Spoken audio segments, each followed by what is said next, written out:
Hola a todos, bienvenidos a una nueva sesión del eCardio 2020. En los minutos que tenemos por delante vamos a tratar de abordar un tema, yo creo, de rabiosa actualidad, como se viene diciendo, en el sentido de que es algo que nos condiciona mucho nuestro día a día en la práctica clínica asistencial, como es cómo conseguimos descongestionar a los pacientes cuando los pacientes no quieren descongestionarse, cuando es difícil conseguir que tengan una diuresis adecuada. Bueno, para esto cuento con la presencia de unos ponentes extraordinarios, el doctor Joan Carles Trullas, medicina interna del Hospital de Olot, Girona, el doctor José Luis Morales, a mi derecha, también de medicina interna del Hospital Arnau de Vilanova, de Lleida, y el doctor José María Pinilla, de cardiología del Hospital Virgen de la Victoria de Málaga. Yo soy el doctor Jesús Casado, medicina interna del Hospital Universitario de Getafe. Y bueno, esta sesión cuenta con la colaboración de la Sociedad Española de Medicina Interna. Está estructurada en 3 ponencias, aproximadamente 15-20 minutos, intentaremos que sean más 15 que 20 minutos cada una de las ponencias, para permitir que luego haya tiempo para la discusión y generar debate, que yo creo que es algo que es lo que más nos enriquece a todos. Y para formar parte de este debate, pues podéis, está habilitado un chat en la página web donde estáis viendo esta presentación, esta sesión, en el que podéis elaborar vuestras preguntas y formular todas estas inquietudes que a lo mejor este es el momento de sacarlas a flote. Sin más, el doctor José Luis Morales va a darnos una primera aproximación fisiopatológica y abordaje a lo que es el concepto de la resistencia a los diuréticos. José Luis. Bueno, un placer estar aquí con vosotros para hablar de resistencia a diuréticos. Yo creo que, como bien has dicho, Jesús, es un tema importante, está en boca de todos, porque realmente pues todos tenemos esos pacientes que intentamos descongestionar y son especialmente difíciles de conseguir, ¿no? Intuimos que hay un problema, que algo debe pasar, y a eso lo hemos ido llamando resistencia a diuréticos. Pues lo hemos llamado resistencia a diuréticos de una manera imprecisa, ¿no? ¿Qué es la resistencia diurética? Pues bueno, estas son hasta hace poco las definiciones que encontrábamos con mayor frecuencia cuando revisábamos el tema. Resistencia de congestión a pesar de un tratamiento diurético a altas dosis, consideradas 160-250 con restricción hidrosalina, una insuficiente diuresis o una insuficiente natriuresis a pesar de un tratamiento diurético adecuado. Pero fijaos que son definiciones imprecisas. Realmente están traduciendo un concepto. El concepto es: yo tengo un paciente que está congestivo y no consigo que orine lo suficiente como para descongestionarse a pesar de que estoy intentando subir cada vez más las dosis de diuréticos. Pero estas definiciones tienen otros problemas, ¿no? ¿Qué es un tratamiento diurético adecuado? Bueno, o la pregunta complementaria: ¿cómo vamos a medir esa respuesta a los diuréticos? ¿Qué mido yo para saber que ese tratamiento es el adecuado? Porque realmente todos los pacientes tienen resistencia a diuréticos, o hay pacientes que tienen una pauta de diuréticos que es insuficiente o inadecuada. Eso es una cosa que nos debemos plantear, y tenemos el gran problema de los instrumentos de medida. Fijaos que tenemos el peso lo monitorizamos en nuestros pacientes en la medida de lo posible, pero sabemos que no refleja bien los cambios en el volumen. Los síntomas y signos, cada vez somos más conscientes de que la exploración física se queda, por decirlo de alguna manera, corta, y estamos asistiendo a la revolución de la ecocardioscopia, la ecografía a pie de cama, que nos permite ver algo que nosotros somos incapaces de explorar. La diuresis de 24 horas. La diuresis es un buen parámetro cuando tenemos al paciente con un catéter intravesical y podemos contabilizarlo bien, pero muchas veces esta medición pues es imprecisa. Por lo tanto, bueno, tenemos estos problemas. No sabemos bien cómo definir la resistencia a diuréticos, aunque todas las intuimos, y los instrumentos son imprecisos. Este es un caso que nos podemos encontrar en la práctica diaria. Nosotros tenemos 2 pacientes con la misma dosis de furosemida. Uno responde con 3.500 mililitros de orina en 24 horas y en cambio el otro paciente orina medio litro. ¿Por qué ocurre esto? Diríamos que uno es un buen respondedor, otro no es un buen respondedor, pero quizá el término adecuado no sería ese. El término adecuado sería eficiencia diurética. ¿Qué es esto de la eficiencia diurética? Pues realmente es cuánta diuresis tengo relativa a la dosis de diurético que estoy utilizando. Los autores que un poco introdujeron este concepto, en uno de los estudios quizá más de referencia, vieron que había un grupo de pacientes, concretamente, que estaba teniendo poca eficiencia diurética con altas dosis de diurético. Ese grupo tenía mayor mortalidad. Pero fijaos que también identificaron otro subgrupo, aquellos pacientes que tenían baja eficiencia diurética con dosis menores de diuréticos. Ellos dosis bajas, fijaos que consideraban 280 de diurético, esa era la media, con lo cual quizá en nuestro paciente número 1 nosotros nos estamos quedando cortos. Fijaos que los pacientes que tenían baja eficiencia diurética tenían unas características concretas, tenían un filtrado glomerular más bajo y ya llevaban dosis más altas de diuréticos de ASA antes del ingreso. Nuestro paciente número 1 tendría una eficiencia diurética de 125, no llega al rango de los de baja eficiencia diurética del estudio, mala evolución. El segundo paciente se estaría acercando al rango de buena eficiencia. Pero realmente nosotros necesitamos esperar 24 horas para saber que estamos haciendo bien las cosas. Quizás no tenemos ese tiempo, porque todos sabemos que el tiempo es muy importante para estos pacientes. De esta manera, la Sociedad Europea de Cardiología el año pasado publicó un documento de consenso donde se nos hacían unas recomendaciones y donde se intenta definir el problema, que yo creo que es una publicación que debería ser de referencia. Fijaos lo que nos dicen. Nosotros podemos mirar el sodio en orina a las 2 horas tras administrar la primera dosis de diuréticos y entonces vamos a ver qué ocurre con ese sodio. Si nosotros conseguimos un sodio en orina por lo menos más de 50 milimoles litro, estamos obteniendo una buena respuesta. Y si a las 6 horas nosotros vemos que el volumen de orina ha conseguido los 100 mililitros hora, estaríamos obteniendo una buena respuesta. ¿Quién de los dos es el resistente? Bien, el resistente puede ser el 1, pero antes de considerarlo resistente tenemos que ir aumentando la dosis de diurético y la evaluación que hacemos. Cada 6 horas vamos a ir repitiendo lo mismo y cuando ya llegamos a dosis de diurético más altas, que pueden estar entre 400 y 600, es entonces cuando empezaríamos a hablar de resistencia a diuréticos. Por lo tanto, hemos posicionado un poco cuál sería el concepto de resistencia, cuál sería el concepto de respuesta, tratamiento insuficiente y cuáles serían las herramientas para medir. Ahora vamos a hablar de nuestra arma principal, los diuréticos de ASA, para introducirnos ya en los mecanismos de resistencia. Fijaos, esto lo sabéis todos, actúan a nivel de la porción ascendente del ASA de Henle, circulan unidos a albúmina en un 90% y se excretan a la luz en el túbulo contorneado proximal por un mecanismo mediado por transportadores. Es decir, el filtrado glomerular no es el actor principal, sino es la excreción. Y estos cotransportadores pueden ser inhibidos por los AINES y por la urea. Esto es algo que tenemos claro. Por otra parte, vemos que nosotros necesitamos que se alcancen unas dosis pico para hacer el efecto diurético de la furosemida. Ese corte lo tenemos más alto en pacientes con insuficiencia cardíaca por la hiperactivación del sistema renina-angiotensina-aldosterona y el sistema nervioso simpático. Y uno de los primeros problemas que nos podemos encontrar o de mecanismos de resistencia puede ser la absorción intestinal. Fijaos que los pacientes cuanto más congestivos, más edema de asa intestinal pueden tener. Y en ese caso, la absorción no es que se absorba menos, sino que se absorbe más lento. Y como se absorbe más lento, no podemos llegar a ese pico. Eso lo superaríamos con los diuréticos de manera intravenosa. Por lo tanto, este puede ser un mecanismo de resistencia, pero es un mecanismo menor, tiene un papel menor. Por otra parte, el filtrado glomerular. El filtrado glomerular ya hemos dicho que se secretan mediante unos cotransportadores, los diuréticos de ASA. Por lo tanto, no debería ser uno de los mecanismos de resistencia principales y luego veremos por qué.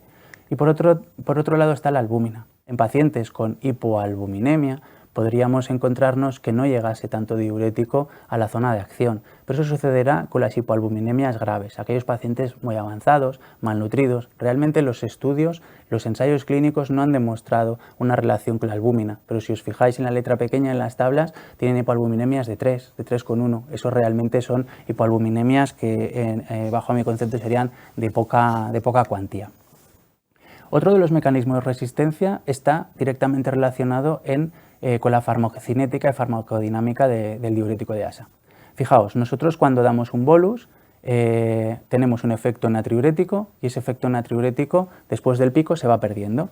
Se va perdiendo y después de ese pico se produce un efecto postdiurético. El sistema renina-angiotensina-aldosterona, el sistema nervioso simpático, lo que hacen es reabsorber otra vez sodio, como compensación, porque nuestro organismo está programado para reabsorber sodio.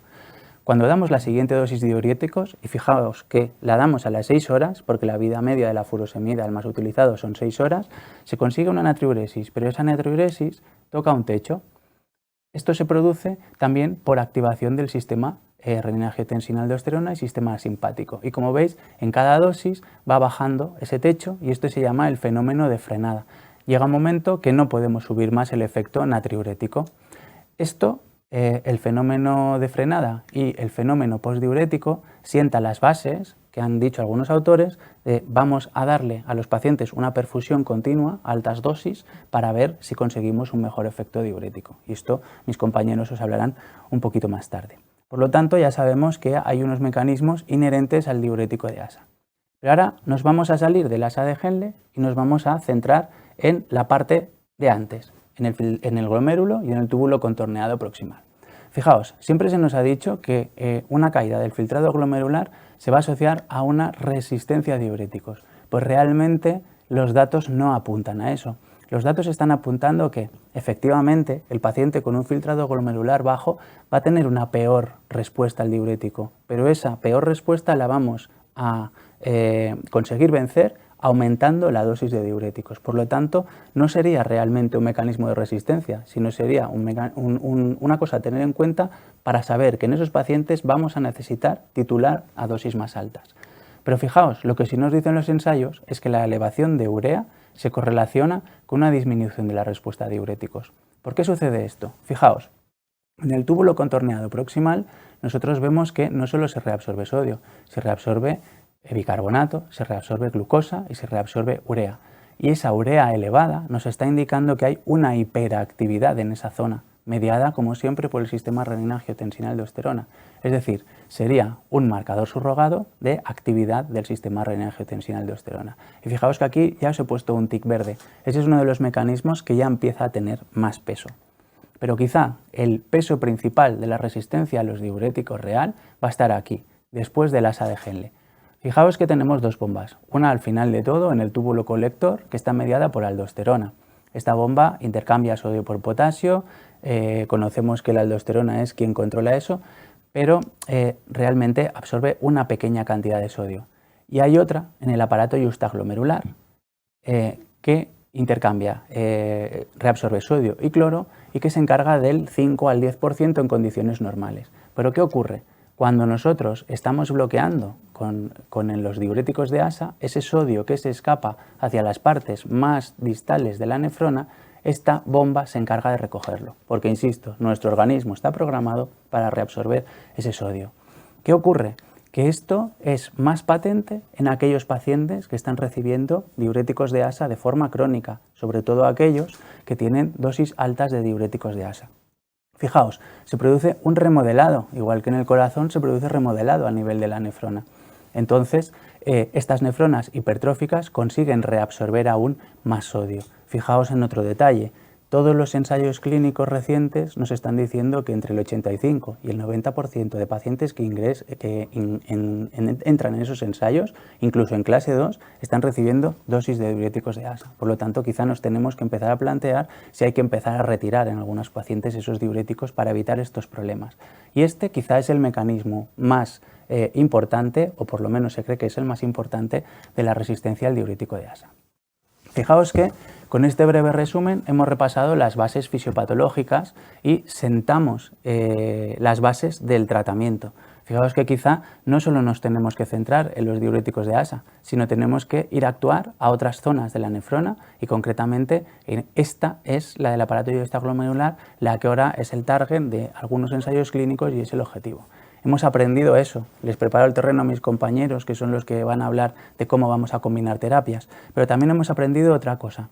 Hay una serie de pacientes, los que tienen un filtrado glomerular bajo, los que están recibiendo dosis de diuréticos de ASA de manera ambulatoria mayores a 80 miligramos y Además, son aquellos pacientes con enfermedad renal crónica los que van a estar menos bloqueados con el sistema renina-angiotensina-aldosterona, los que van a ser más susceptibles de necesitar dosis más altas y de desarrollar una resistencia a diuréticos. Por lo tanto, un poquito el resumen de estas bases fisiopatológicas sería este. Antes de decidir que hay resistencia a diuréticos, debemos adecuar la dosis de diuréticos de ASA. ¿Con qué instrumentos de medida? Con el sodio en orina y la métrica diurética. El segundo punto importante, el descenso del filtrado glomerular no condiciona resistencia en sí mismo, sino inicialmente mayor necesidad de diuréticos. El remodelado de la nefrona, del túbulo contorneado distal, es el principal responsable de la resistencia diurética, por lo menos es lo que nosotros consideramos ahora, veremos dentro de unos años. Y el aumento de la actividad del túbulo proximal y el túbulo colector pueden tener un papel que algunos estudios también están explorando. Finalmente, los conocimientos fisiopatológicos de la resistencia diurética sientan las bases para este tratamiento que podríamos llamar el bloqueo secuencial de la nefrona. Es decir, no vamos a actuar solo sobre el ASA, sino que vamos a actuar sobre diferentes partes para ver si esa combinación nos lleva a mejor puerto. Y esto es un poquito todo lo que os quería resumir y bueno, muchas gracias por vuestra presencia virtual. Muchas gracias, José Luis. Yo creo que ha sido, la verdad, una apuesta. Ha sentado unas bases conceptualmente muy adecuadas y ahora pues vamos a intentar aterrizar todo esto, ¿no? Vamos a intentar aterrizar todo esto a la práctica clínica diaria y decir, bueno, ¿y ahora qué? ¿Cómo realmente podemos abordar el manejo de estos pacientes a los cuales quiero descongestionar lo mejor posible con estos fármacos? Y para ello iniciamos con Joan Carles Trullàs. ¿Cuál es la visión del internista, la visión práctica del internista de este manejo? Juan Carlos, cuando te... Gracias, Jesús, y muchas gracias por estar todos allí desde vuestras casas viendo estas presentaciones. Y como José Luis Morales pues lo ha hecho fenomenal y nos ha sentado las bases de lo que va a ser o las dianas de los que vamos a proponer como tratamiento de la resistencia a diurético. Y os voy a dar la visión que tenemos, quizá un poco más los internistas. Y os voy a empezar diciendo, como concepto inicial, es que utilizamos muchísimo tratamiento con diurético de ASA, pero tenemos muy poca evidencia científica de cómo tenemos que usarlo. Y mucho menos todavía de cuando estos fallan, como luego veréis. Y de las pocas cosas que sabemos, pues es que de entrada hay que utilizar diuréticos de ASA y que si es posible los debemos utilizar a las dosis adecuadas. Un solo ensayo clínico que conocéis, que es el ensayo DOSE, comparó utilizar dosis bajas, que ellos consideraban la misma dosis que el paciente tomaba en casa de forma ambulatoria, con dosis altas, considerando 2,5 veces la dosis que tomaba el paciente en casa. Y aleatorizó este ensayo a estos dos grupos de tratamiento y vio que realmente utilizarlos a dosis altas tenía una serie de ventajas. Mejoraban los pacientes de forma más potente y más rápida la disnea, el balance negativo, la pérdida de peso y el paso de nuevo a la vía oral era más rápido. Y quizás el único inconveniente es que había un empeoramiento de la función renal, pero este era transitorio y no comportaba pues, una mayor mortalidad. Por tanto, antes de decir que un paciente tiene resistencia al diurético de ASA, lo que deberíamos hacer es saber si estamos tratando a las dosis adecuadas y la recomendación sería que los utilizáramos a dosis altas. La segunda pregunta que debemos hacer cuando los empezamos es, muy bien, los daremos a estas dosis altas, pero ¿los administraremos en bolus o los administraremos en perfusión continua? Según la fisiopatología que nos ha contado José Luis Morales, lo ideal a nivel fisiopatológico sería administrarlos en perfusión continua para evitar este rebote o esta retención continuada de sodio. Pero ya veréis que luego la evidencia científica no lo respalda y volviendo de nuevo al estudio DOSE, comparó también estas dos estrategias y realmente no encontró una gran ventaja de administrar el diurético en perfusión continua. Y después del estudio DOSE pues ha habido dos metaanálisis, uno es un poco antiguo de la Cochrane y otro es más reciente porque está publicado el año pasado, y ambos metaanálisis que incluyen 8 y 12 ensayos clínicos no encuentran que realmente haya una ventaja muy importante de administrar el diurético de una forma o de otra. Por tanto, a día de hoy podemos decir que no tenemos una clara evidencia de cuál es la mejor vía de administración del diurético de ASA. Pero bien, lo importante, aparte de esto, es saber, y cuando el diurético de ASA falla, por estos mecanismos de resistencia que ha contado José Luis, ¿qué tenemos que hacer? Pues probablemente habrá que añadir otros diuréticos, ¿no? Y los primeros diuréticos que os propondríamos añadir serían los diuréticos tiacídicos. ¿Y qué sabemos de los diuréticos tiacídicos? Pues sabemos poca cosa, tenemos mucha experiencia con su uso, y esta es una revisión un poco antigua, tiene 10 años, pero tampoco es que haya habido muchos estudios posteriormente, en la que se nos dice que hay pocas publicaciones, pocos estudios, realmente prácticamente no hay estudios randomizados ni controlados con placebo, pero aún así, de forma global, podemos decir que combinar el diurético de ASA con un diurético tiacídico, en muchas ocasiones nos va a permitir superar la resistencia al diurético de ASA. Ambos tienen un efecto sinérgico, aumenta la diuresis, la natriuresis, incluso en insuficiencia renal avanzada.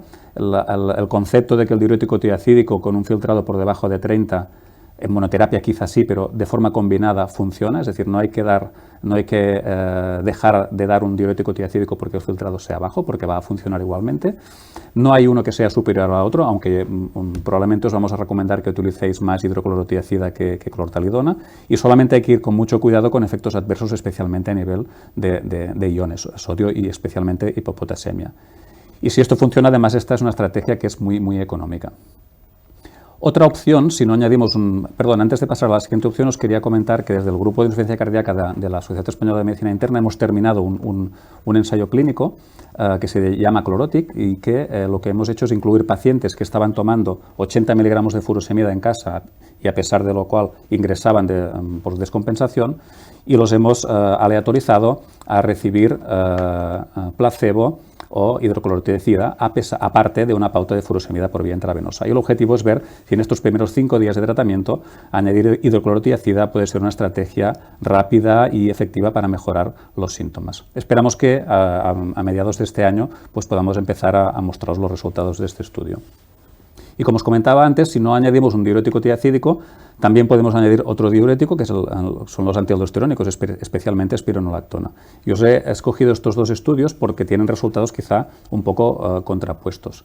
El estudio que os marco aquí de color verde es un estudio de un solo centro, realizado en Portugal, que incluye pocos pacientes. Es un estudio que no es randomizado y que compara pues, tratamiento estándar, que no incluye antialdosterónicos, o tratamiento estándar añadiendo espironolactona a dosis tampoco muy altas, 50-100 miligramos. Y los resultados fueron favorables a utilizar espironolactona en cuanto a estos endpoints que os muestro en este gráfico. Los pacientes con espironolactona respondían antes reduciendo edemas, crepitantes, ingurgitación yugular, autopnea, y se podía pasar a vía oral de forma más rápida. Pero el año pasado, o quizá hace ya un par de años, se publica el estudio Athena, que ya es un estudio más grande, randomizado, doble ciego, en el que se compara directamente 100 miligramos de espironolactona añadido o placebo. Y desafortunadamente, pues este estudio no obtuvo ningún beneficio en ninguno de los endpoints. El endpoint principal era un endpoint bioquímico, digamos que era descenso del NT-proBNP, pero incluso los scores, los endpoints clínicos de congestión, diuresis y de peso no fueron favorables a utilizar espironolactona. Por tanto, no sabemos todavía cuál es el papel de espironolactona, y hay algunas hipótesis de por qué este estudio ha fallado, y si queréis los podemos comentar después en la discusión. Otra posibilidad sería, en lugar de añadir tiacídicos o antialdosterónicos, sería utilizar acetazolamida. Acetazolamida actuaría en el túbulo contorneado proximal, pero realmente tenemos poca experiencia, la utilizamos menos que los anteriores, y tenemos también poca evidencia. Hay un metaanálisis relativamente reciente, pero fijaros que incluye pocos estudios y una N de pacientes muy pequeña, y solamente podemos decir que, además de modificar los parámetros gasométricos de forma lógica por el mecanismo de acción del fármaco, sí que en comparación con placebo, añadir acetazolamida pues incrementaba la natriuresis y mejoraba los índices también de apnea y hipopnea en estos pacientes, ¿no?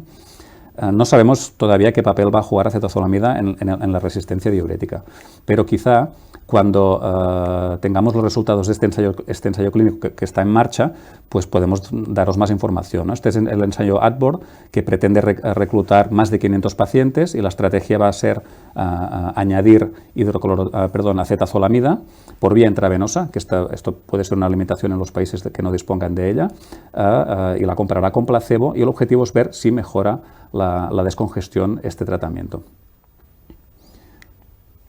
Otra posibilidad es el uso de tolvaptan. Tolvaptan ya sabéis que es un fármaco acuarético que actúa a nivel distal, es un liberador de agua libre, del cual a nivel de tratamiento de la resistencia diurética también tenemos poca información, y lo que sabemos más es que cuando hay hiponatremia puede ser una estrategia útil para tratar a los pacientes. Este trabajo que os presento es un trabajo colaborativo simplemente descriptivo de la experiencia personal de los autores, tanto de SEMI como de SEC, en la que muestran que añadir tolvaptan cuando los pacientes tienen hiponatremia pues es una estrategia que puede ser útil para subir las cifras de sodio y descongestionar a los pacientes.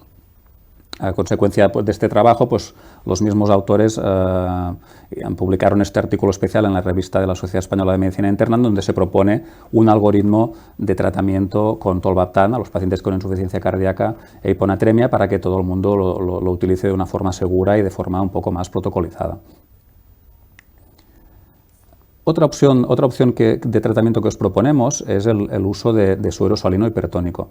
Este es un tratamiento que no es nuevo, lleva ya más de 10 años, donde los primeros autores italianos que realmente de forma innovadora apostaron por este tratamiento publicaron sus resultados hace unos 10 años, y de forma posterior se publicó esta revisión sistemática y metaanálisis que incluye todos estos trabajos de los autores italianos, y como podéis ver de forma, yo diría, muy sorprendente, los resultados del uso de suero salino hipertónico con furosemida en insuficiencia cardíaca congestiva refractaria son muy buenos.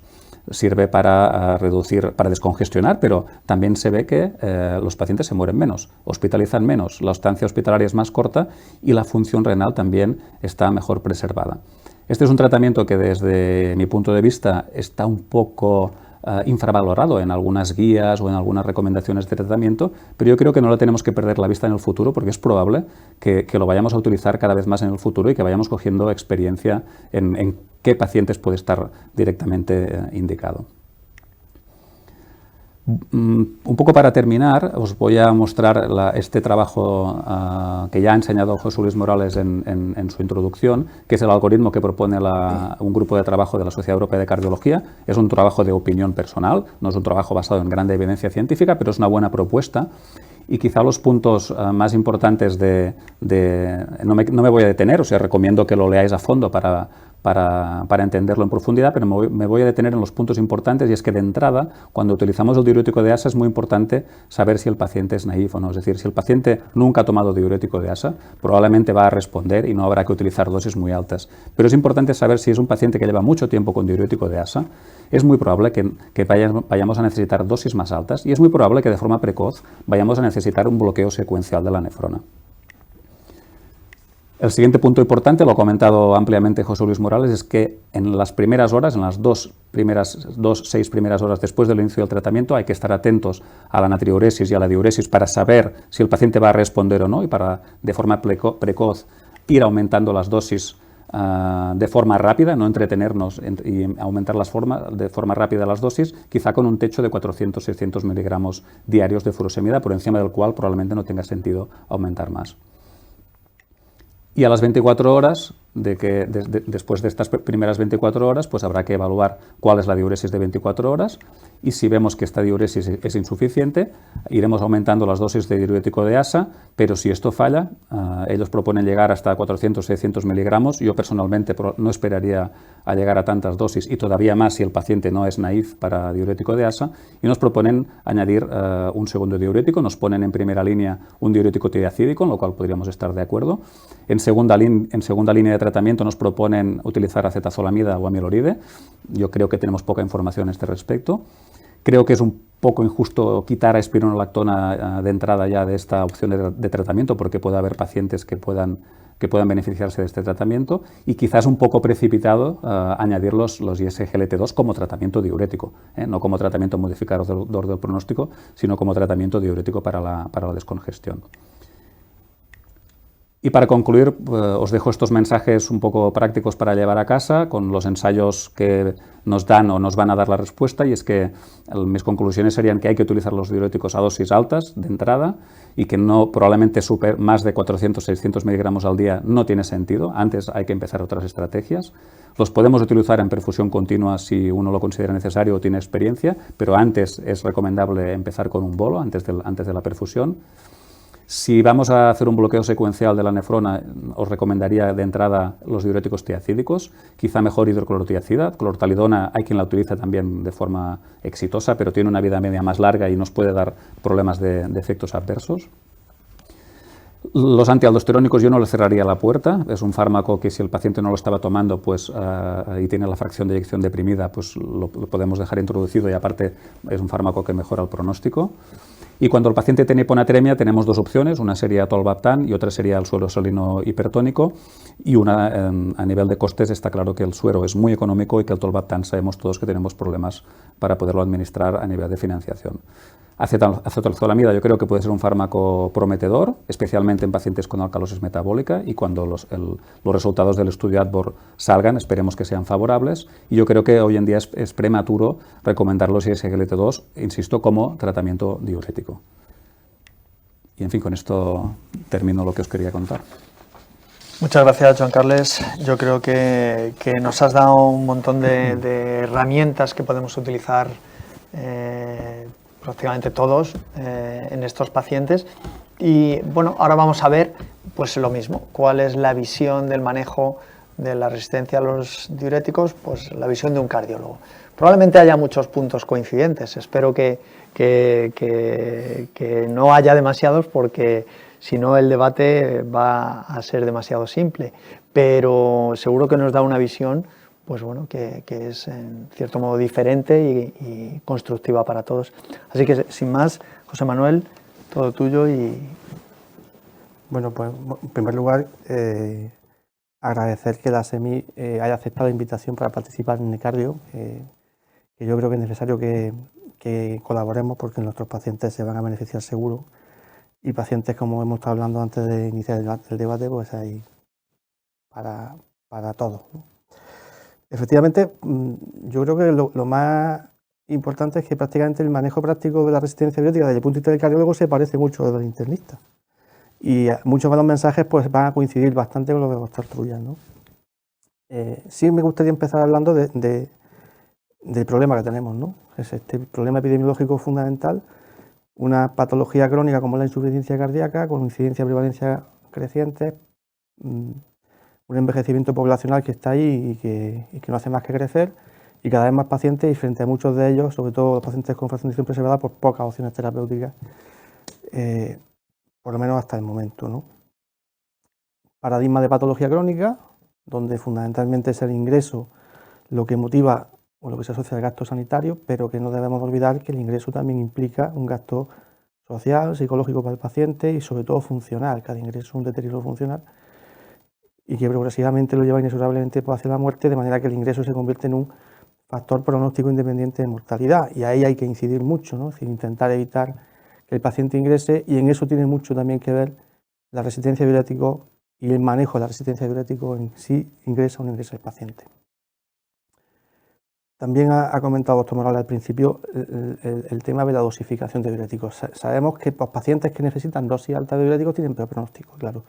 En principio, pues todos pensamos, bueno, son pacientes más avanzados, necesitan más cantidad de diuréticos, pero no olvidemos que los diuréticos también tienen efectos secundarios que también pueden incidir en su pronóstico, y que además los diuréticos, bueno, esto ya se ha comentado un poco, este es el metaanálisis de la Cochrane, efectivamente hay poca evidencia acerca del impacto beneficioso que pueden tener los diuréticos en el pronóstico de los pacientes con insuficiencia cardíaca, mucha controversia, prácticamente ningún resultado. Este análisis fue el de 2012 y lo más significativo es que se tenía que haber repetido en 2016 el metaanálisis y no se repitió, ¿no? Y, pues, porque no hay realmente evidencia al respecto, ¿no? Creo que nos debemos de parar mucho en decir, ¿dónde utilizamos los diuréticos en el paciente con insuficiencia cardíaca? Pues básicamente lo vamos a utilizar a lo largo de toda la historia natural del paciente. En cualquier momento vamos a poder utilizar un diurético. Pero yo lo que creo que es más interesante es que recordemos que debemos utilizarlo si hay congestión. Y sobre todo, que lo que debe de imperar, aunque los diuréticos son excelentes fármacos para mejorar síntomas, debe imperar también intentar optimizar el tratamiento para que el paciente tenga un mejor pronóstico y sobre todo también educarlo para que se adhiera al tratamiento y también a las recomendaciones higiénico-dietéticas, que muchas veces son lo que intervienen en una pseudo resistencia a diuréticos. Como decía, los diuréticos tienen el pequeño inconveniente de que tienen efectos secundarios, y uno de esos efectos secundarios es la hipotensión. Yo estoy bastante de acuerdo con el concepto de que se sobreutilizan los diuréticos. Los diuréticos se utilizan con muchísima facilidad y sin embargo tienen efectos secundarios, y por ejemplo una de las cosas que nos impiden es optimizar a los pacientes. Es decir, sabemos que hay un montón de pacientes, la mayor parte de los pacientes ya con insuficiencia cardíaca y fracción de eyección reducida reciben los fármacos que deben de recibir. El problema es que no los reciben a las dosis óptimas y probablemente mucho tenga que ver el uso indiscriminado, entre comillas, de diuréticos durante toda la fase evolutiva del paciente. Además sabemos o disponemos de alternativas terapéuticas que han demostrado que incluso somos capaces de reducir el porcentaje de pacientes que necesitan incrementar diuréticos, como por ejemplo sacubitril/valsartán. Y ahora incidir un poco también, porque hay que tener en cuenta que sacubitril/valsartán también tiene efecto diurético. Es decir, al aumentar la disponibilidad de péptidos natriuréticos, tiene un efecto natriurético claro y aumenta también el volumen de diuresis. Por lo tanto, es lógico que los pacientes tendan a mantenerse en un estado euvolémico durante más tiempo si reciben sacubitril/valsartán y no tengan que recibir dosificación de diuréticos. Y finalmente, pues tenemos los últimos actores que son los ISGLT2, ¿no? ISGLT2, sí es verdad que se inventan o se diseñan como fármacos hipoglucemiantes y fundamentalmente por el efecto glucosúrico. Sabemos que tienen un papel pronóstico que depende de otros factores, le podemos llamar pleiotrópicos, hemodinámicos, ¿no? Mitocondriales, energéticos, como queramos llamarle, pero sí es cierto que tienen un efecto diurético y yo creo que no debemos desaprovechar ese efecto diurético que pueden tener en algunas circunstancias o en algún tipo concreto de paciente con cierta refractariedad a los diuréticos.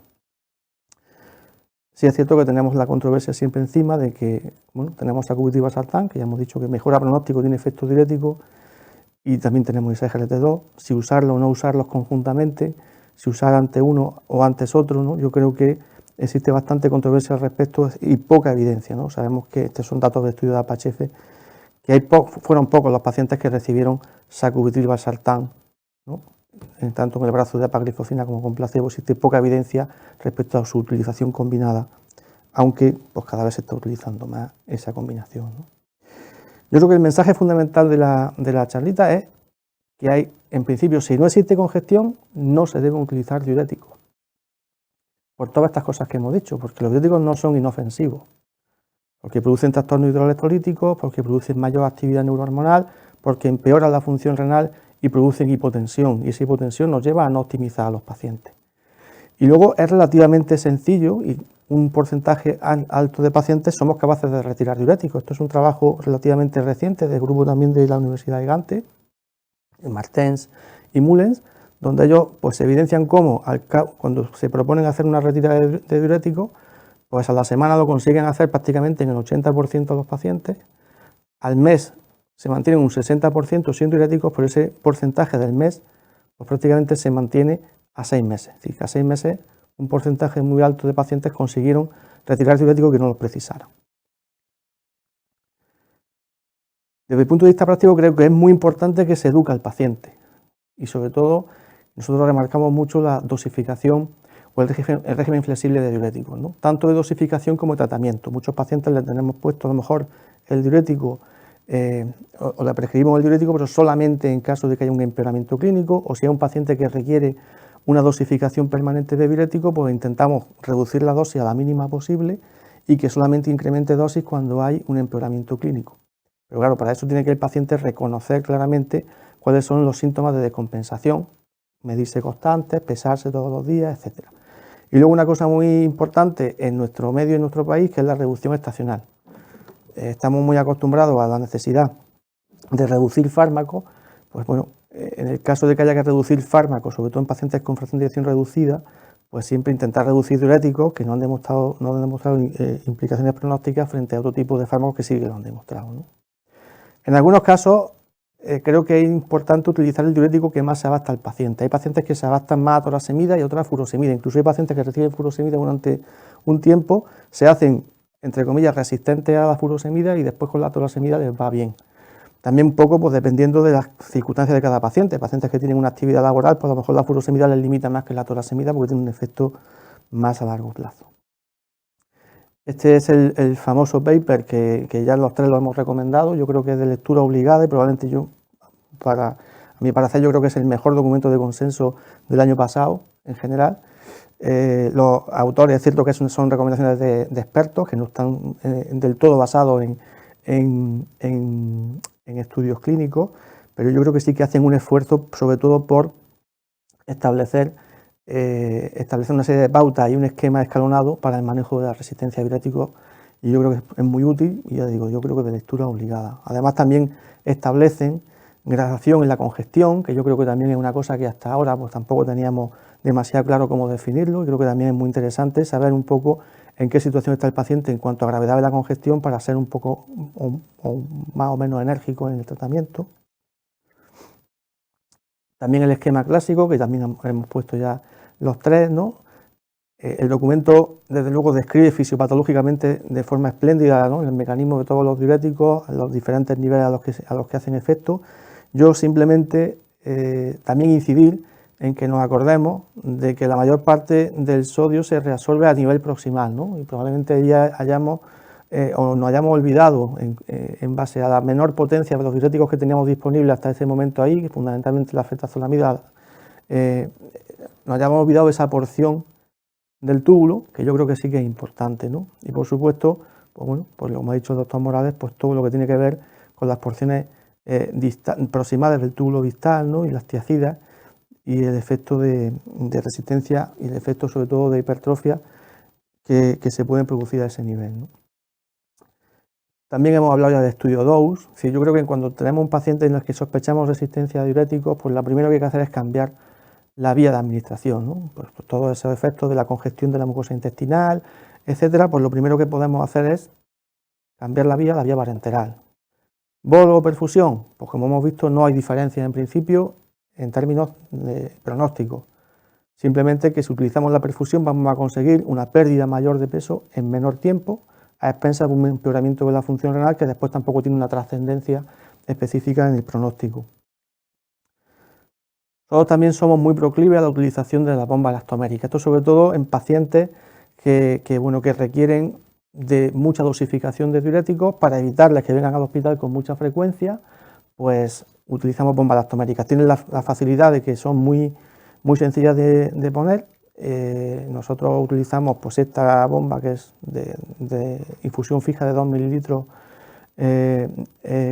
hora, con lo cual pues más o menos en 5 o 7 días conseguimos administrar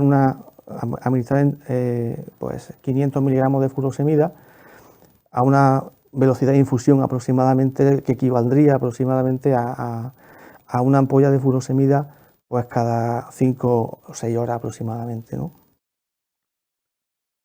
También se ha hablado ya del suero salino hipertónico, ¿no? Yo creo que también esto es un poco el futuro. Cada vez estamos utilizando más suero salino hipertónico. El suero salino hipertónico tiene la ventaja de que en pacientes sobre todo muy deplecionados, pero que mantienen una congestión significativa, necesitamos algo de sodio, algo que aumente la presión osmótica dentro de los vasos para extraer volumen del espacio extracelular, y eso es lo que básicamente hace el suero salino hipertónico. Esta es la pauta que nosotros utilizamos. Nosotros utilizamos básicamente esto de aquí arriba, que es la pauta, como yo digo, a la brava, ¿no? Sin mirar mucho el sodio del paciente, pues porque es muy rápido y tenemos buena experiencia, ¿no? Pues es una ampolla de cloruro sódico más medio furosemida de 25 centímetros cúbicos, es decir, 125 miligramos de furosemida, con 100 a 100 centímetros de suero fisiológico, y solo pasamos aproximadamente 30 minutos, se puede poner cada 8, 12 horas. Los volúmenes de diuresis que se alcanzan son bastante exagerados, y luego si queremos hacerlo de manera fina, pacientes sobre todo hiponatrémicos, pues tendremos que aumentar la concentración del preparado. También simplemente recordar la utilidad del tolvaptan.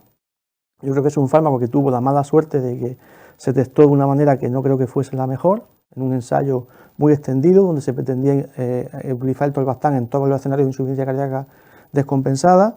Posteriormente, pues cuando se analiza qué es lo que ocurre en los pacientes con hiponatremia, que es donde realmente tenía su utilidad, pues efectivamente ahí sí era útil, ¿no? Y yo creo que, bueno, que es un fármaco que en el caso de hiponatremia pues también es útil utilizarlo. Simplemente, como medidas básicas, siempre asegurar cumplimiento, que el paciente no está recibiendo algún fármaco que puede interaccionar, ¿no? A veces ayuda bastante que el paciente reciba la medicación en ayunas, sobre todo porque no hay interacciones con la alimentación y eso puede favorecer también la absorción intestinal. Por supuesto que no esté aportando sal a la dieta, que haga un adecuado manejo de volumen y que no tenga una ingesta excesiva de volumen y simplemente incidir en el estado nutricional, ¿no? Es decir, independientemente de que, como hemos visto, los diuréticos de asa se vehiculizan por la albúmina, también la propia hipoalbuminemia puede dar lugar a cierto grado de congestión periférica. Y eso también yo creo que hay que tenerlo en cuenta. Los pacientes es importante que asesoremos su estado nutricional, que midamos la albúmina y las proteínas, porque en caso de que tengamos una hipoalbuminemia, pues se puede corregir de una manera relativamente sencilla y eso nos va también a ayudar a mejorar al paciente. No voy a comentar más cosas, simplemente del manejo escalonado de la resistencia diurética, porque ya se ha comentado anteriormente. Y simplemente también desde el punto de vista práctico, nosotros en principio, cuando nos encontramos con un paciente con cierta refractariedad a los diuréticos de asa, asociamos tiazida. En algunos casos podemos asociar también acetazolamida y en algunos casos lo que hacemos es que alternamos la tiazida a baja dosis con acetazolamida, un día sí, un día no. Con eso nos aseguramos un poco que no tenemos un trastorno del pH y los resultados, la verdad, pues esa combinación de efectos suelen ser también bastante espectaculares en pacientes que nos parecía que podían ser muy refractarios, ¿no? Como hemos dicho, en caso de descompensación aguda, en pacientes las soluciones hipertónicas pueden ser también una solución. Si hay hiponatremia, considerar tolvaptan, y yo creo que sí que es verdad que en grupos específicos de pacientes, de forma individualizada, no debemos de despreciar ni olvidar los SGLT2 porque nos pueden también echar una mano a la hora de descongestionar a los pacientes. En cuanto a la utilización de sacubitril valsartán, que ya he dicho que tiene efecto antidiurético, con SGLT2 al mismo tiempo, yo creo que hay que tener precaución, porque podemos tener una respuesta hipotensora bastante severa. En caso de que tengamos hipotensión, pues intentar siempre reducir o suprimir el diurético clásico antes que tocar otro tipo de diurético, otro tipo de fármaco, y siempre en estos casos la titulación debe ser lenta, iniciar con dosis bajas y siempre vigilando tensión y función renal. No nos olvidemos que los diuréticos pueden producir trastornos hidroelectrolíticos, pero que también el simple hecho de presentar insuficiencia cardíaca también contribuye a favorecer las alteraciones hidroelectrolíticas. Y que no nos olvidemos nunca de estos dos, que son el cloro y el magnesio, que también pueden producir sintomatología y que muchas veces pues, no nos acordamos, nos centramos solamente en sodio y potasio y esos dos iones son también bastante importantes. Y yo creo que esta es de las últimas diapositivas, que es la referencia a la diálisis peritoneal. Es una manera, yo creo que bastante eficaz de manejar la resistencia a diuréticos en pacientes muy evolucionados. Siempre hablamos de que está a caballo entre el tratamiento, digamos, clínico convencional y el tratamiento paliativo. Yo creo que en pacientes seleccionados con un cierto grado de insuficiencia renal, que mantienen diuresis y que son pacientes con una congestión bastante refractaria, es muy útil y además ha demostrado, pues, no solamente reducción de ingresos, sino también incluso reducción de mortalidad. Es una técnica relativamente sencilla y en pacientes hiposeleccionados porque tiene que tener una pared abdominal específica y deben de mantener cierto grado de diuresis, no podemos hacerlo en pacientes anúricos. Sí que tiene también su beneficio, sobre todo porque conseguimos que un paciente que está viniendo prácticamente todas las semanas al hospital de día, pues deje de venir porque se está tratando en su casa cómodamente por las noches. Simplemente ya como conclusión, pues un poco lo que he dicho, que los diuréticos clásicos permiten tratar la congestión, pero debe limitarse su uso indiscriminado.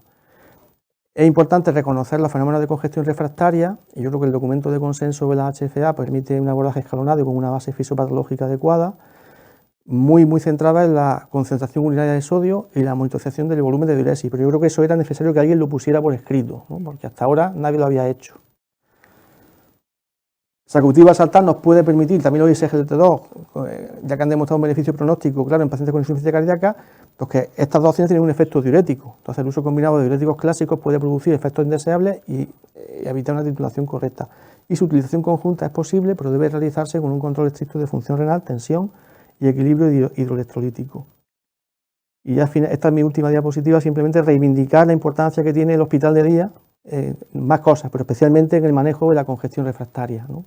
Yo creo que esta es una forma diferente de manejar a los pacientes que evita mucho ingreso, mucho reingreso, que favorece sobre todo que el paciente esté en un ambiente cómodo y que realicemos un tratamiento bastante humano, más allá de lo que es el ingreso convencional en una planta de hospitalización, y que yo creo que es lo que debe de imperarse y lo que debe de irse fomentando en los próximos años.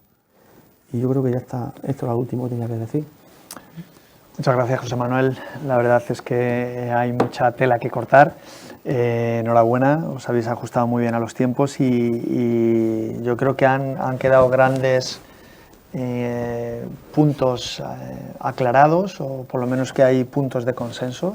Todos estamos de acuerdo en que el documento precisamente de consenso de la Sociedad Europea de Cardiología ha sido un documento muy útil, porque como bien dice José Manuel, alguien tenía que escribirlo, aunque también, por supuesto, todos hemos coincidido en que no hay evidencia con los diuréticos, ¿no? Y por lo tanto es un documento basado fundamentalmente en opiniones de expertos, pero es que no puede ser de otra manera que opiniones de expertos. Bueno, algo hay que de alguna manera hay que posicionarse. Yo creo que ha sido valiente, aunque ha sido también un documento muy criticado, es decir, que yo creo que todos somos conscientes que no hay nadie que esté de acuerdo al 100% con ese documento, ¿no? Porque precisamente al ser una opinión basada en opiniones, sí, pues es imposible que todo el mundo esté de acuerdo y hay muchos puntos de fricción que podemos, a lo mejor en este rato que tenemos adelante, seguramente van saliendo cosas. Yo quería, bueno, animar a la gente que nos esté escuchando a aprovechar estos minutos para seguir mandando preguntas por el chat. Pero bueno, los que ya se han animado y lo han hecho desde el principio, pues vamos a darles una ventaja. Si os parece, por ejemplo, José, y leo textualmente, yo creo que esta pregunta va dirigida fundamentalmente al doctor Morales. Dice: yo siempre había entendido que la urea alta nos hacía pensar en que nuestro paciente está más bien seco. Pero ahora acaba de comentar que urea alta en nuestro paciente congestivo nos indica que va a ser resistente a diurético. ¿Cómo puede ser esto posible? Lo normal es que el congestivo tenga una urea baja por dilución, ¿no? Comenta nuestro compañero y bueno, no sé, es verdad que es una duda razonable y es un concepto que tiene sentido, merece la pena aclararlo, ¿no? Realmente es un tema complejo, ¿no? Porque el sistema renina-angiotensina lo que hace es reabsorber sodio, lo que está marcando esa urea es esa activación en el túbulo contorneado proximal, y lo que nos encontramos cuando un paciente se deshidrata sin condiciones de insuficiencia cardíaca después de una maratón es que los pacientes tienen una urea elevada. ¿Qué ocurre en los pacientes con insuficiencia cardíaca? El problema es que nuestro organismo se equivoca. El mecanismo de compensación es el mecanismo que perpetúa la enfermedad. Entonces, al final, ¿qué pasa con el filtrado glomerular? Aquí nos podríamos extender mucho, ¿no? Porque hay estudios que nos están diciendo que la congestión, precisamente, lo que hace es la congestión venosa alterar esas presiones a nivel del glomérulo y, por lo tanto, producir este efecto de aumento de la urea. Nos tenemos que guiar por los signos clínicos de congestión. Si un paciente tiene un peor filtrado y una urea más alta, pero está congestivo, lo que nos está pidiendo es que subamos los diuréticos. Cuando ese paciente se va descongestionando, si la urea me va subiendo, entonces es que me estoy pasando. El punto de equilibrio es muy difícil de medir. Realmente aquí es donde juegan el papel otras herramientas, pues por ejemplo como la eco, para ver si el paciente está descongestionado, las líneas B, la cava, pero hay que tener en cuenta que existe esa dualidad, ¿no? No sé si esto permite un poco aclararlo. No sé cómo lo veis, yo creo que sí. Es verdad que son conceptos duros, muy fisiopatológicos y cuesta trabajo pues aterrizar todos estos conceptos a la realidad, pero bueno, en principio es lo que hay, tenemos que aprender a lidiar con estas cosas, ¿no? Lo que en términos genéricos hay mucha controversia en el chat y es el tema de los antialdosterónicos como diuréticos, ¿no? Es decir, el estudio Atenas ya se ha presentado aquí, fue un jarro de agua fría para la esperanza que teníamos depositada en que los antialdosterónicos a dosis altas pudieran ser eficaces en estos pacientes, como en pacientes que tienen resistencia a diuréticos de ASA, que ya están con dosis altas de furosemida, pero parece que no funciona. Eso ha hecho que, de hecho, en el documento de consenso se ha retirado de raíz. Y esto es un punto de fricción importante, yo creo. Tú mismo, Jean-Carles, has contado que quizás tú sí lo plantearías. Aquí hay gente, ya digo, pues compañeros que abogan por todo, pues que gente que le parece que sí que podrían ser útiles, igual que sucede con los pacientes cirróticos. Hay compañeros, en cambio, que cuestionan que dosis más altas de 50 miligramos diarios no debería usarse en nuestros pacientes. Digo 50 miligramos diarios de espironolactona, obviamente. Bueno, ¿cuál es vuestra opinión al respecto de los antialdosterónicos como bloqueo doble de la nefrona con los diuréticos de asa en estos pacientes? Bueno, yo creo que en general a veces la gente utiliza lo que le funciona, pero a veces no sabemos por qué, ¿no? Y a veces en algunos pacientes no sabemos por qué los antialdosterónicos funcionan y a dosis altas, ¿no? Pero es verdad que el fracaso del estudio Athena fue decepcionante, ¿no? En la cirrosis, 100, 200, 300 y hasta 400 miligramos de espironolactona funcionan bien y ¿por qué no en insuficiencia cardíaca? Y una de las posibles explicaciones de por qué no ha funcionado el estudio, una es esta, que quizá hay que utilizar todavía dosis más altas, aunque da miedo utilizar dosis altas por el potasio, ¿no? Muchas veces cuando el filtrado es bajo. Y otra posibilidad es que en esa nefrona que nos habéis dibujado, la reabsorción de sodio en las partes distales es un poco inferior que en otras zonas de la nefrona, es decir, sí que se reabsorbe sodio, pero no tanto como en las zonas donde actúan pues, los diuréticos proximales o los diuréticos tiacídicos, ¿no? Y quizá no es tan eficaz bloquear a nivel tan distal como bloquearlo con un tiacídico o con acetazolamida o con SGLT2, ¿no? Y estas son un poco las posibles explicaciones. Yo creo que habrá que encontrar algún grupo de pacientes que realmente responda a espironolactona. Es una pena, la espironolactona siempre sale mal, ¿no? O sea, tenemos mucha esperanza en ella, la teníamos en fracción de acción deprimida en su momento, ¿no? Y ahora, pues también, o sea, los resultados del estudio Athena, yo creo que eso, bueno, primero, tampoco se puede hacer. Es decir, yo entiendo que la opinión de expertos del documento, ¿no? O sea, el eliminar a la espironolactona se relaciona con el estudio Athena, pero es un estudio. ¿Sí? Entonces, la experiencia, yo creo que la experiencia que tenemos todos es que es lo que ha dicho Joan Carles, es que hay pacientes que les viene muy bien una dosificación de espironolactona de 50 a 100 miligramos y sobre todo pacientes que tienen una congestión periférica muy grande, ¿no? Una pierna edematosa, que no hay manera de quitarle los edemas y sin embargo sí que reaccionan a la espironolactona, ¿no? Al fin y al cabo la espironolactona es un profármaco que se tiene que metabolizar y tarda 72 horas en ejercer su función como fármaco.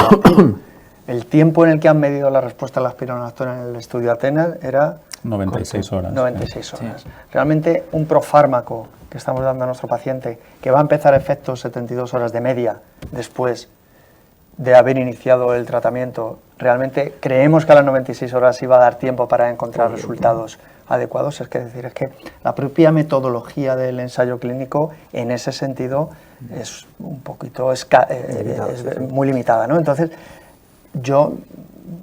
desterrar del arsenal terapéutico la espironolactona a dosis altas por el estudio Athena, me parece que es uno de los puntos de fricción que este documento de consenso creo que es no hay que abandonar la vía de la espironolactona. De todos modos, yo creo que aquí hay dos conceptos. Uno es la dosis. En cirróticos estamos utilizando dosis muy superiores y tampoco tenemos más hiperpotasemia.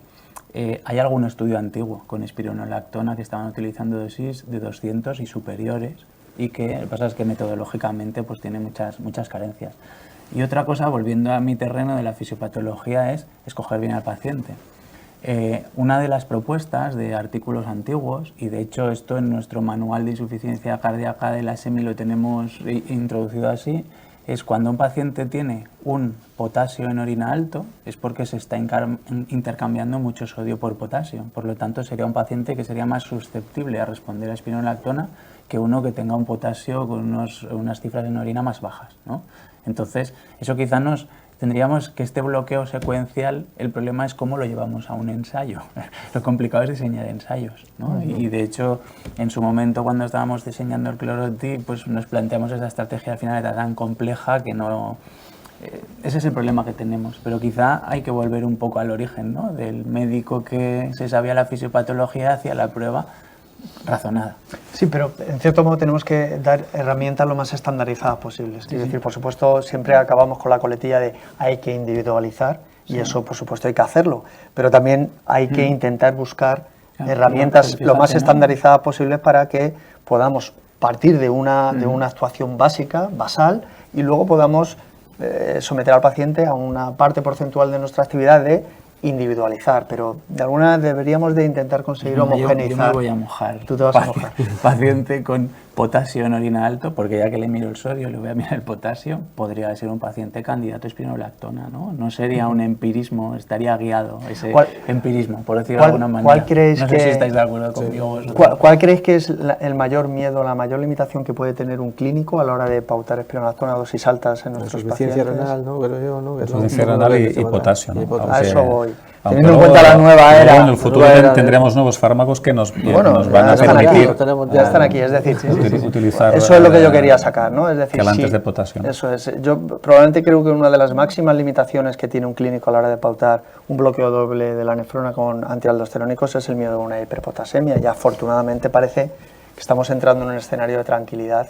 En ese sentido, ya hay trabajos al respecto de pautar antialdosterónicos hasta dosis de 50 miligramos al día, iniciando con un fármaco de este tipo, que te garantiza mantener unas cifras de potasio. Lo que sí que está claro, y que hagamos lo que hagamos de estas opciones que hemos comentado, es que estos pacientes no los podemos ver cada 6 meses, ¿no? Eso está claro. Y este hospital de día que os he enseñado al final es un sitio donde hay que hacer análisis frecuentes, controles de riñón, sodio y potasio, porque ante una diarrea, ante una deshidratación, ante más calor del habitual, estos problemas pueden ser graves, ¿no? Entonces hay que monitorizar, aunque cueste, todos estos efectos adversos, ¿no? Y luego lo que comentabas tú, educar, ¿no? El paciente que consigue ese autocontrol de decir, yo sé utilizar la pauta flexible de diuréticos porque conozco mis síntomas de alarma, ¿no? O mis signos de alarma, eso da mucho margen al paciente, obviamente, y al clínico, ¿no? Eso además completa a los pacientes, es que son pacientes felices, como digo yo, ¿eh? No, claro, esos pacientes,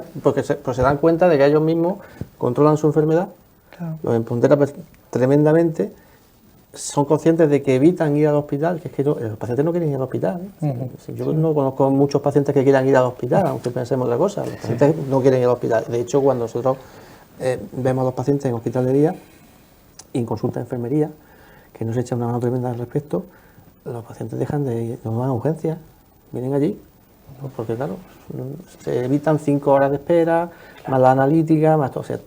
Entonces, pues, yo creo que la educación es básica y fundamental, ¿no? Sí, yo creo que en este sentido el rol que cumplen nuestros compañeros y compañeras de enfermería en la educación del autocuidado, en el empoderamiento del paciente, yo creo que es vital. Es decir, tenemos una herramienta muy potente en manos de manejo del propio paciente instruido, ¿no? No se me ocurre otro fármaco más allá de los analgésicos que sean capaces de que el paciente pueda autocontrolarse si está bien instruido y conseguir que su día a día sea mejor. Y es una herramienta, la congestión al final es lo que nos condiciona mucho el día a día de estos pacientes y tenemos una herramienta poco explotada en ese sentido, probablemente por lo barata que es, por lo fácil o lo accesible que es. Al final nos eclipsamos por las novedades y las cosas caras y al final tenemos herramientas muy potentes que a lo mejor tenemos que reinventarnos de cómo manejar algo que no porque lleve más tiempo con nosotros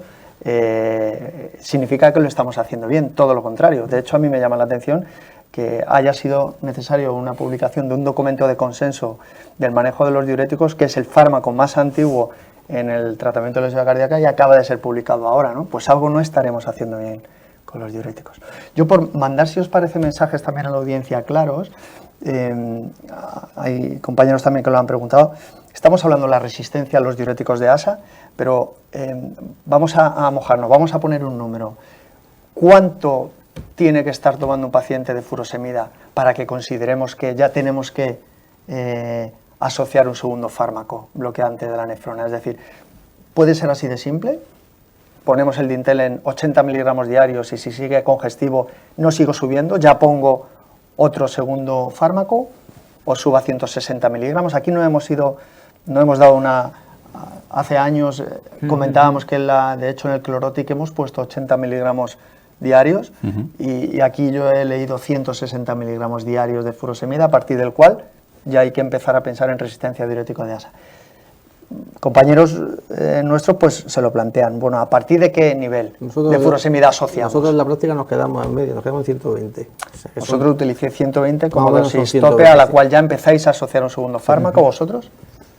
Claro, Yo hago la distinción del tipo de paciente. Por ejemplo, el paciente que tenga un filtrado glomerular más bajo, pues probablemente iniciaré antes una terapia combinada, porque ya estoy asumiendo que si además lleva tiempo con diuréticos de ASA, va a tener esa parte de la nefrona hipertrofiada. Por lo tanto, casi que para mí habría dos perfiles, ¿no? que es lo que os he presentado un poquito. Paciente con filtrado bajo y diuréticos más de 80 al día de manera crónica, alarma. Ese paciente posiblemente voy a entrar con una doble terapia. En el paciente naïf que comentaba Joan Carles, posiblemente el corte lo podemos poner un poquito más alto, llegando a los 120 o incluso a los 160, ¿no? Yo creo que el mensaje es más de 3 pastillas al día no tiene mucho sentido, porque hay pacientes que a veces los ves que van con 4 y 5. Yo creo que no tiene sentido. O sea, estaríamos hablando de 120 Pero no miligramos tiene sentido, de ¿no? 120 miligramos de furosemida oral. 80, 120 probablemente sea. Y la información importante es un paciente que lleva 10 años con furosemida o se lo acabas de empezar hace poco y a lo mejor es un tema de absorción que se puede solucionar de otra manera, ¿no? O sea, de los que no responden, algunos será un problema de mala absorción, pero hay un porcentaje que tienen resistencia real, ¿no? Por problema de la hipertrofia distal de la nefrona, ¿no? Yo estoy de acuerdo, 80, 120 sería... Ana nos pregunta si al alta, después de un ingreso por insuficiencia cardíaca, en el momento en que damos de alta al paciente, ¿qué hacemos? ¿Aumentamos la dosis de furosemida con respecto a la que basalmente estaba tomando el paciente antes de entrar en congestión? ¿O mantenemos la dosis de furosemida con la que estaba basalmente y le asociamos un segundo fármaco bloqueante de la nefrona, un segundo diurético? Le hace tiacida, aldactone, acetazolamida. ¿Qué hacéis habitualmente? Yo seguiría la estrategia que ha funcionado durante el ingreso, es decir, lo que hayas añadido, si te ha funcionado, continúalo al alta y probablemente prioriza este segundo fármaco y reduce las dosis del diurético. Pero durante el ingreso estamos en la mayoría de las ocasiones utilizando furosemida parenteral, furosemida intravenosa cuya biodisponibilidad es mejor. Obviamente la absorción es completa. Las guías también, ya no digo las del consenso diurético, pero las guías te recomiendan que estés por lo menos al menos 24-48 horas de tratamiento oral antes de que el paciente se vaya a casa para ver si realmente esa dosis vía oral es la adecuada. ¿Alguien hace eso de verdad? ¿Alguien aguanta, vamos a ser honestos, alguien aguanta a su paciente 48 horas tomando furosemida oral en el ingreso antes de que se vaya a casa para saber con qué dosis se puede manejar en casa? 24. 24 sí. 24 sí. Si no llega el gerente y te dice que estamos aumentando la cantidad. Quiero decir que es difícil, horas, ¿no? Lo digo porque es difícil hacer la equivalencia de con la dosis con la que le estás tratando de forma parenteral, saber con qué dosis de diurético oral de ASA se puede controlar la congestión. Claro, también depende mucho de cómo tiene organizado la atención al paciente, ¿no? Me refiero, por ejemplo, en nuestro caso que tenemos una consulta de enfermería que es relativamente ágil, pues claro, a lo mejor el paciente no se va tan decongestionado y le dejo una pauta descendente de furosemida o de torasemida y con una tiacida añadida porque en 7 a 10 días a lo mejor le ve la enfermera y me quedo un poco más tranquilo, ¿no? Porque lo va a ver pronto. Otra cosa es que el paciente a lo mejor pues, nos vayamos a ver en consulta dentro de 2 meses o un mes, ¿no? Entonces a lo mejor hay que tener un poco más de cuidado y hacer una pauta un poco más y asegurarte de que se va mucho más de congestivo al alta, ¿no? Probablemente estas 48 horas quizá es una recomendación más antigua cuando no había tanto hospital de día, unidades de insuficiencia cardíaca, cuando el paciente se iba de alta y se iba a la consulta, a primaria, donde lo verán más tarde a lo mejor. Pero si tú lo ves en una semana, yo creo que puedes, entre comillas, improvisar un poco y irás ajustando, ¿no? Al alta lo que va a pasar. Quizás sería eso, ¿no? Una valoración precoz. Pasa es que probablemente muchos de los que nos están escuchando no tienen esa posibilidad, ¿no? O sea, sabemos que las unidades de insuficiencia cardíaca, los hospitales de día, aún son una necesidad y que estamos todos luchando por ello, pero no todo el mundo tiene ese acceso, ¿no? Entonces, quizá otro mensaje que yo creo que has apuntado antes es la optimización del tratamiento.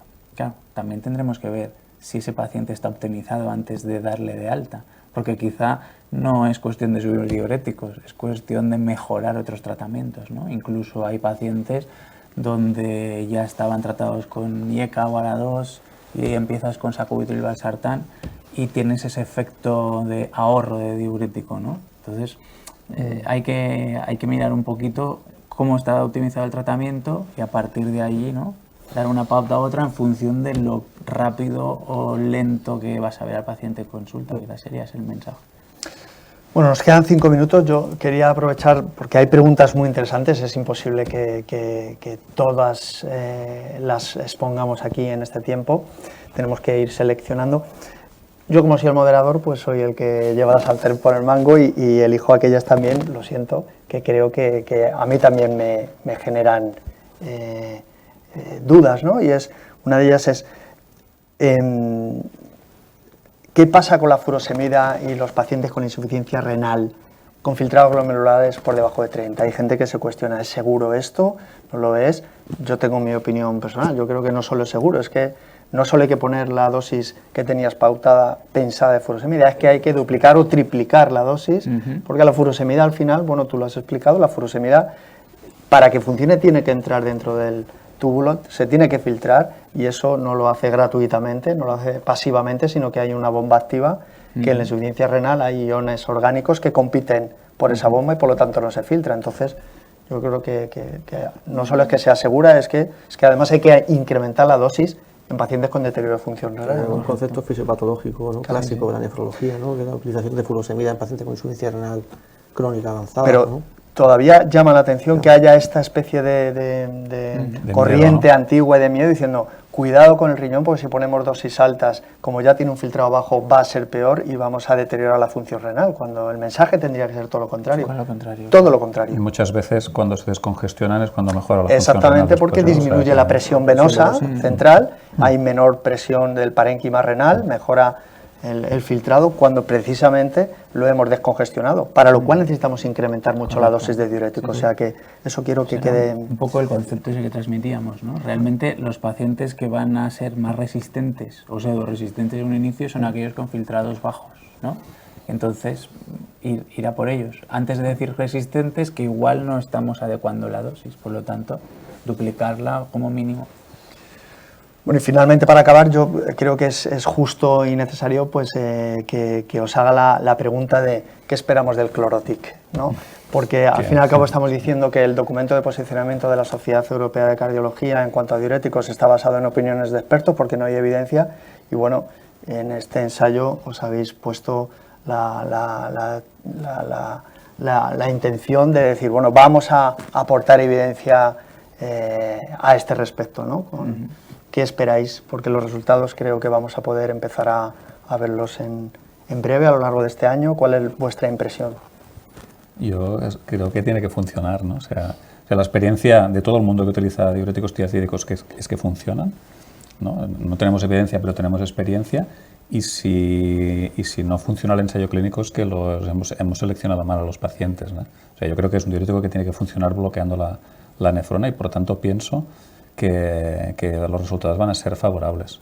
El objetivo es simplemente demostrar que la disnea mejora antes y que el paciente se descongestiona más rápido que si le damos placebo, ¿no? Yo creo que este objetivo lo vamos a conseguir, pero está claro que hasta que no tengamos los números no lo podemos asegurar, ¿no? Recuerdo que al final estamos evaluando una situación diferente y es qué pasa si al paciente, en vez de incrementar el diurético de ASA, le asociamos de entrada cuando se congestiona e ingresa en el hospital, directamente, además de aumentar la furosemida, desde el primer día le asociamos tiacida. Eso no está evaluado y probablemente las respuestas que obtengamos del ensayo pueden ser útiles. Por eso hablaba que con el deseo de que funcione bien el ensayo, cuando en el algoritmo proponen llegar hasta 400, 600 de furosemida, es muy exagerado, ¿no? Me parecía exagerado en el sentido de que si el ensayo Clorotic demuestra que tiacida desde el primer día es eficaz, probablemente no hace falta dar dosis tan altas de diurético de ASA, pero esto es un deseo que está por ver si realmente se va a producir, ¿no?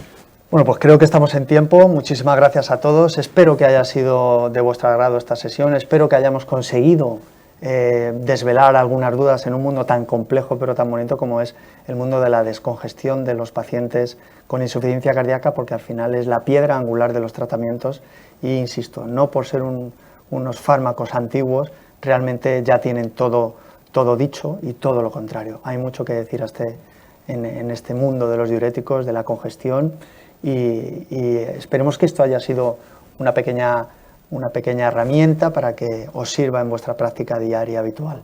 Muchísimas gracias a todos por habernos atendido y estar ahí.